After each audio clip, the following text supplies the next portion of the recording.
We are live. Are we? We'll see. It's sending data. Sending data. Come on, baby. Send the data. Streaming and streaming. There we go. Here we There are. we are. You have 2 minutes to grab a friend, grab a drink, and grab your friend a drink. That's right. But don't grab your friend's drink. Unless you're bringing it to them and being nice and I brought you kind. wine Sure, tonight. you did. Thank you so much. I'm nice. Let's see how this is working. We got it. All right. If you're already with us tonight, go ahead and check in and tell us where you are watching from tonight. Tell us what the weather is like. Tell us something awesome about where you are. Yeah, no. And what you need to do is to tell us at least one of your final four picks in the women's side and on the men's side. Because this is March Madness edition, baby. Whoop, whoop. Here we go. I'm feeling good about it. Maybe you should drop the links. I will drop those links. So we are putting into the chat the links to our bracket pool. First one is the men's bracket pool. And password is DOC. With a little O and a big D and a C. Yep. And then Women's tournament. the women's tournament will go next. Yep. And the password is the same. You should join our bracket pool. You should. It's the place to be. It is. And fill out both brackets. If you usually do a men's bracket, take a chance and fill out a women's bracket this year. That's right. And you need to hurry because games are playing right now. Right now. One game is played right now. There's one more game tonight. And then... On the men's side. Women's start tomorrow. Yeah. But I'm saying in general, if you Yeah. look at all the games, Yep. those are the only NCAA tournament games. The only two games tonight. Mm-hmm. So go fill out a bracket. Yeah. Because over the next, 4 weeks, this is life. Is it 4 weeks? 3 weeks? I don't know. It goes to April. It's like first weekend of April. 3 weeks. Is it 7th? Is 5th the Sunday? Yeah. So it's the So it's 3 6th weeks. is the Monday So night. this weekend is first and second round. Next weekend is third and fourth round. And then the following weekend is Final Four and championship. That's exactly right. Boom. Let's go. So this is Talking Toast. And what we do on Talking Toast is we pull back the curtain on the creative process that is sermon writing. We also talk about what's going on in life, what's going on in the world. Sometimes we put all that aside and we just talk about sports. And so tonight's one of those. We're not going to talk about what's going on in the world. Let's talk about sports. It's a little less chaotic to talk about sports. Yeah, it's March Madness is less chaotic. Yeah. Anyway, so we'll talk about that. If you want, in the chat, share one of your Final Four teams. Share a team that you're thinking about that's going to make it. All right, share one of your Final Four men's teams. One of my Final Four men's teams. Yep. All right. For my dad, Auburn. I have Auburn going a long way. The farthest, actually. Yeah. The farthest winning? No. To the championship. that's That's the farthest you can go. Okay. The farthest you can go is winning is the farthest, in my opinion. Semantics. Potato. Okay. So Auburn. Yeah. All right. Name one of the teams that you have in the Final Four. I have Maryland in the Final Four. Ooh. Yep. I have Maryland in the men's Final Four, not in the women. Maybe in the women's too. But definitely have Maryland in the Final Four. I did too. I'm expecting Angel Reese's brother to turn up big, and I think it's going to be a good tournament for the Maryland team. That's great. All right, women's Final Four. Women's Final Four. Women's Final Four. I have because I love my spouse and because I love our marriage. I have Iowa in the Final Four. I have them in the Final Four too. But I think they have a path. I think they have a and I very think they good have a path. good team, and Yeah. they've beaten one of the number 1 seeds. Mm-hmm. And that's a team that's dangerous. They could They're beat dangerous, anybody yep. on any night. Yep. And so I'm excited to see. All right, here's one of mine. TCU. TCU I think they're is a good a sleeper. choice. They're a sleeper at number 2. They've got over 30 wins. Yeah. Haley Van Lith has the ability to play against Louisville, which was her original school. Yeah. If they make it to the round 2, I believe. If Her original of 3. her original of 3. So I'm super excited to see what TCU does. Also, because, we're disciples of Christ now. Yeah. It feels like I need to cheer Yeah. for TCU as like my probably 3rd team that I'm cheering for. So I'm cheering for Iowa. I'm cheering for Maryland. And Don't the frogs have like a little, like a frog thing? No, that's Texas. That's Wolfpack. Mm. That's what non-Texas fans do. that just felt scandalous. Oh man, that's great. It's good stuff. So Yeah. go fill out a bracket. Yeah, It'll be fun. March is such a fun time, and I just and Iowa today. Kylie Fauerbach, who is a senior but has a COVID year, decided to stay at Iowa for one more year, and she's kind of taken off as a key player for Iowa. And I'm super excited to see her next year. that's great. If she is a senior, it's quite possible that it's not a COVID year. It's possible that it's just her No. 5th year. Is she redshirted? No, she didn't. She She didn't redshirt. transferred from Iowa State. I gotcha. Miss Hahn says North Carolina. My family Raise was up. rooting for them this past weekend. Guess I'm being a follower this time around. I love That's it. great. I love it. Sophie, That's great. Miss Hahn is on. Um, Miss Hahn from your school in Savannah. Yeah, Miss Hahn. Yeah, Miss Hahn is on. you can't see her, Sophie. You can't see her, but you can say hi to her in a little Sophie bit. says hello. Yes, North Carolina, I think, is one of those teams that has something to prove.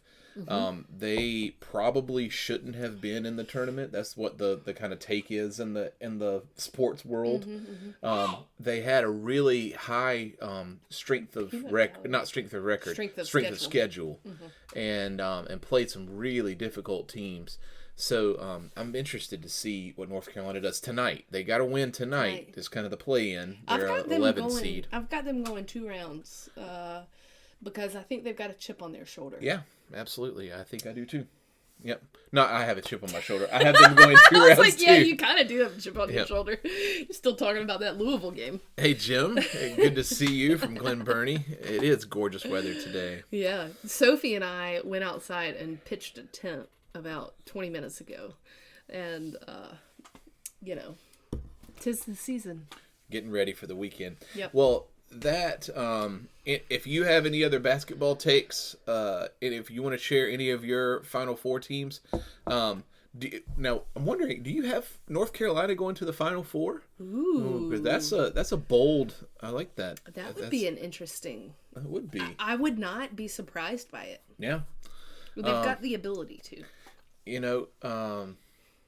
It's good. I think it. Well, we'll see. We'll see. I'm of course am cheering for my Clemson Tigers, and I'm hoping Somebody's on the got men's orange-colored side. lenses. That's exactly right. So we'll see.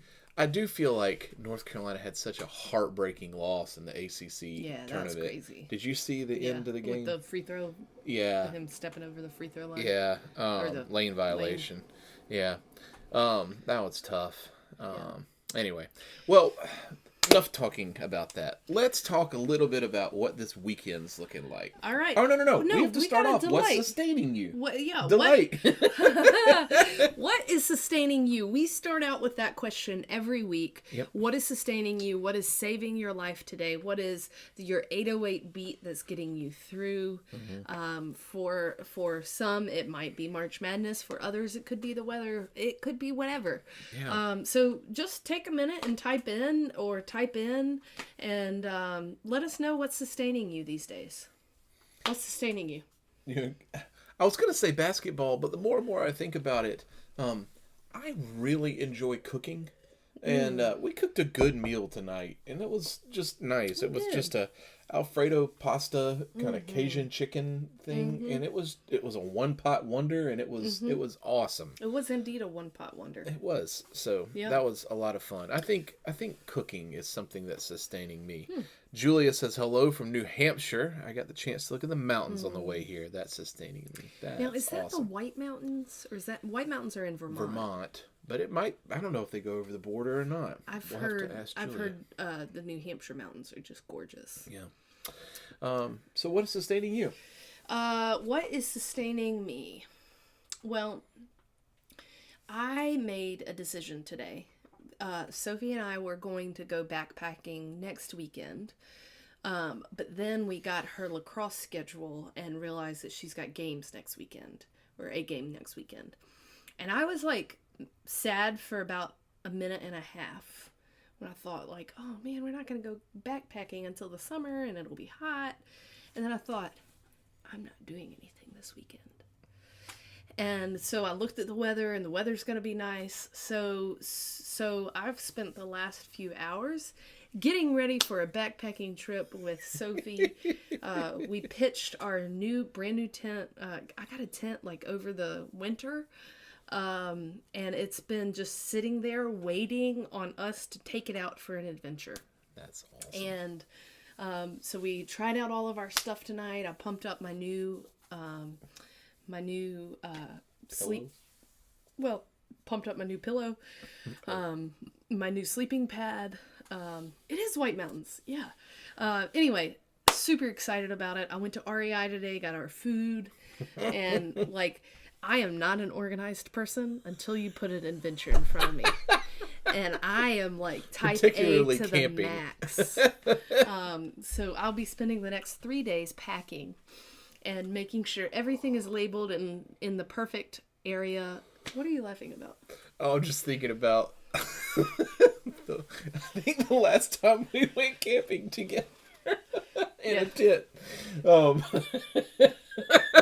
Anyway, we used Pringles lids for our food. John hasn't gone camping with me since. Well, there's a reason for that. So, Jim says, a simple walk on a gorgeous day. Rebecca Cerami said, my wonderful kids. That's awesome. I'm barely over the Vermont border in a place called Claremont. It is, yeah. Wonderful. That's cool. That's awesome. That's such beautiful land. Good stuff. Well, that's good. Sustaining you adventure is what it sounds like, and planning the adventure. And also, we had like a little bit of an adventure last weekend with the race. Yeah. And anyway, so it's been fun. I've been nursing some soreness after the 16 miles. Half marathon plus 5K. Yeah, by the end of the evening, Amazing. I got home and looked at my watch and it said I'd gone 20 miles. And I believe it. But you felt all 20. I felt all 23 of them. That was great. But anyway, so good adventures, friends. If you are out there exploring the world, falling in love with some little pocket of your world right now, you're doing it right. And we would love to share. So share with us. We would love to hear it. Yep. All right. So this week, you are going to be out in the mountains on Sunday.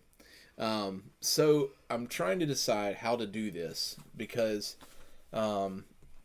we've got two scriptures, and I don't know if we need to read both of them, but I'm going to talk a little bit about both of them tonight, and I'm hoping that we can kind of lead into We can let the people decide. Ooh. No. Okay. If there's something that's meaningful to you, please share. Yeah, share if you would like to preach from two or just the gospel. Yeah, I wasn't saying having. No. I was thinking like, no, I don't want to get stuck with only doing Isaiah because I've got an idea. No. So here's the layout. We've got an Old Testament reading and a gospel reading. Yeah. The gospel reading is going to be in the service. Yes. And you're going to talk about the gospel reading. We'll talk about both of them tonight. Yeah. But if the Isaiah reading, if the Old Testament reading is particularly meaningful to you, and if you're interested in hearing more about that, let us know. Because otherwise, we'll just look at the gospel reading on Sunday. Does that make any sense? Yes. Just read Julia's last comment about pooping in a Pringles can. I did buy a new trowel a great story. I love it. So the first scripture is Isaiah 55, 1 through 9, which is this kind of shared existence kind of text. Mm-hmm. It's come to the water. You don't need money. You don't need to bring the with you. It's all here, and we're all going to share it together. There's enough to go around. There's enough. And this text is so interesting to me. I preached about it actually in a funeral a little while back. Jana Powell had picked out this text to go along with the kind of the flow of the service. Yeah. And so the homily went along with that. And it's a transition text. It's in between. We think there are three different Isaiahs, or people who are writing as Isaiah, or editors who are putting together these things under the name of Isaiah. And we don't know whether this is part of 2nd Isaiah or part of 3rd Isaiah. It's right in between. And it's this kind of transition text. So to me, it's in liminal space. Mm-hmm. It's in transition, which is meaningful. Mm-hmm. But then it also is talking about this shared existence, which is we're not there yet. Yeah. You know what I mean? Yeah. And we're talking about an ancient text here, mm-hmm. and we're still not there yet. Yeah. Yeah. We're still not to a place where we're sharing freely. Yeah. Yeah. And so, yeah. And Deanna says hi. Yeah. So there's that. Isaiah 55. I think there is an interesting thing here, because in many ways Lent is a transitional season. Exactly. Right? So Lent is this season where we're doing the identity work to reflect on the changes that need to happen in our own lives to truly live out of the identities that we claim. And that is like purely like outside of the church. Yeah. Right? Like identity formation happens anywhere.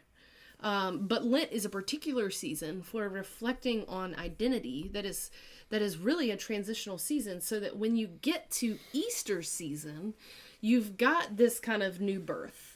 So you leave from Epiphany, the season after Epiphany, where you're celebrating light and transformation, to the season of Easter that is celebrating light and transformation, but you've got this in-between transition of the season of Lent. And it makes me think about Saint Bridget. Saint Bridget is one of the feminist icons, but she is seen as the patron saint of thresholds. So she is the patron saint of thresholds who blesses people in their transitions. How about that? Which is literally what the word liminal right can be that the root is threshold. Yeah, and so Bridget, the legend around Bridget is that she is a fire tender, which I love this. That she tends this fire and keeps this perpetual fire going. For the sake of the souls. And so it's a really fascinating, so not only is she like the person who stands in the threshold, the patron saint of the threshold, but she's also this fire tender who tends the fire in your soul. How about that? So there's something about the threshold that does something with the fire. I feel like I've got to come back to this and write a song about this. All right, we got to keep talking more about this. I'm really excited about this. Sorry. Why are you sorry? No, I'm saying like this is sparking things in me, and I'm like I've got to exactly. I've got to write a song about this. So I'm really excited. So that's Isaiah 55, and thinking about that. Luke 13, 1 through 9 is the gospel passage from the lectionary. And it's a very interesting passage where Jesus is asked some questions along the way, but then he tells a parable. And the parable to me is the fascinating part because he's in the parable is a man had a fig tree, planted it in his vineyard, and he came looking for fruit and found none. So year after year, nothing. And so finally he comes and tells the person who's tending the vineyard, just cut this thing down. Like, just be done with it. It's not bearing fruit. Mm-hmm. And the person says, no, wait. Let me put some manure around it. Let me care for it. Let me tend this. Put dead things around it. Ooh, put dead things around it. Let's see if fruit comes out. Tend that fire, baby. Let's see if the newness comes out, the new birth, new life. And then let's see. And then after a year, if the next year we still don't have anything, then we can figure something out. But in this moment, we need to tend it. Mm-hmm. Mm-hmm. And that's the end of the parable. Mm-hmm. Which you don't find out if the fig tree bears fruit. No. Yeah, so this is really interesting. Mm-hmm. So this made me think about, I was, until about 5 hours ago when I decided to go on this backpacking trip, this made me think about Ross Gay's poem, To the Fig Tree on 9th and Christian. It's about a fig tree that grew in an unlikely area in Philadelphia. That, fig trees are supposed to enjoy warmer climates, Mediterranean areas, like where Jesus would have grown up. And so to find a fig tree in Philadelphia where the climate is not exactly right for it was surprising and delightful to Ross Gay. And so he wrote this poem about it. And it's this beautiful poem about abundance. So he walks up to this fig tree, and a woman is cleaning up the sidewalk because it's just full of figs. And figs are notorious for producing just a ridiculous amount of fruit when they produce. Yeah. Rob Bell tells that story about like putting bags out on his attached to the fence, yeah, and putting a sign out that says like free figs, fill a bag or something like that. Yeah. So I love that. Yeah, so there's this like abundance of fruit, but in this the abundance isn't there. But the farmer still sees the possibility for abundance. Yeah, and there's hope. Yeah, and that's what we need. There's this possibility for abundance. Mm-hmm. And he takes that hopeful chance on it. Mm-hmm. Absolutely. And don't we need for others, for people surrounding us, to take that hopeful chance? Don't we need to be viewed as having the potential for abundance? Don't we need to recognize that we're already in the abundance? Mm-hmm. But don't we need others to recognize that potential in us? Mm-hmm. I think... and we need to recognize it in others. And we need to recognize it in others. Yeah.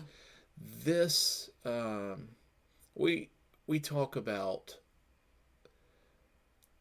I want to be clear here, because this is not the abundance of capitalism, which is like produce, more.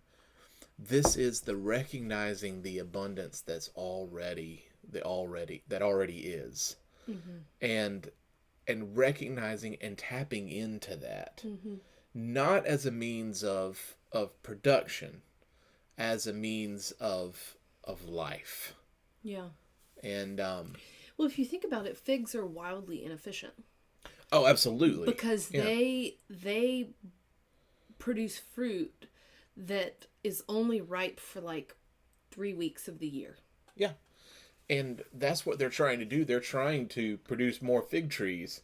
That's why it happens like that. But how many fig trees come around after all that fruit? They're temperamental and inefficient. Yeah. But like they produce all this fruit, And if you know anyone with a fig tree, you know that when the fruit is ripe, these people with fig trees are just like giving away the fruit in droves, in baskets, to anyone who will take it. Because it is just like you get nothing, and then you get like everything for 2 or 3 weeks, and then you get nothing for another 49 weeks. Which is just fascinating to me. And I think also something, whenever we moved in here, we had a neighbor who amazingly had a fig tree. Yeah. And it was right around time, and all of a sudden our neighbor is giving us figs. A bunch of figs. And it just felt like, and how long have I said I wanted a fig tree? You're right. You're right. Yeah. This is good stuff. So, type in. Let us know what you think. Should we go with the shared existence, that sharing side of Isaiah, the tending the fire, or should we just go with Luke? And I say we. It's how about it's just me. So this is interesting. If you don't have the wasp, you don't get figs. Yeah. The pollinators. So. Yes, I'm curious if there's something particular about wasps that pollinate the fig tree, because that's really interesting. So, something that seems like a pest makes it possible for this abundance to occur. Yeah. Interesting. I wonder if wasps are... Oh, Julia, you got to say more about that. Are wasps attracted more to fig trees? Maybe because they're sweet. I don't know. Yeah. That's good stuff. Yeah. I don't know the connection there, so I'm gonna have to go do some research. I know. Yeah. I love it. After you write this song about Bridget tending the fire. Oh, I don't have to do it in anything. All these things can happen. There is no... We have all the time we need. We have all the time we need. That's right. Well, friends, we've done some talking, and thank you so much for chiming in and sharing what's been life-giving to you. And we look forward to continuing to look through this chat throughout the week. So join us. Sophie, do you want to come toast with us? Yeah. Okay. See if Miss Han is still on. Yep. See if Miss Han is still on. Sophie, this is just water with a little bit of emergency in it. You want to drink a little bit? You're good. Come here. So we've done some talking. We need to do some toasting. Mama, you want to start us off? Katie, you want to start us off? I'm sorry. Yeah. Oh, okay. All right. So, cheers to you, friends. And go from wherever you are to wherever you're going. And remember that as you go, there is someone standing in the threshold holding you in your heart and tending the fire in your soul. Yeah. Are you crying? No? You could... Hey, do you want me to help you with one?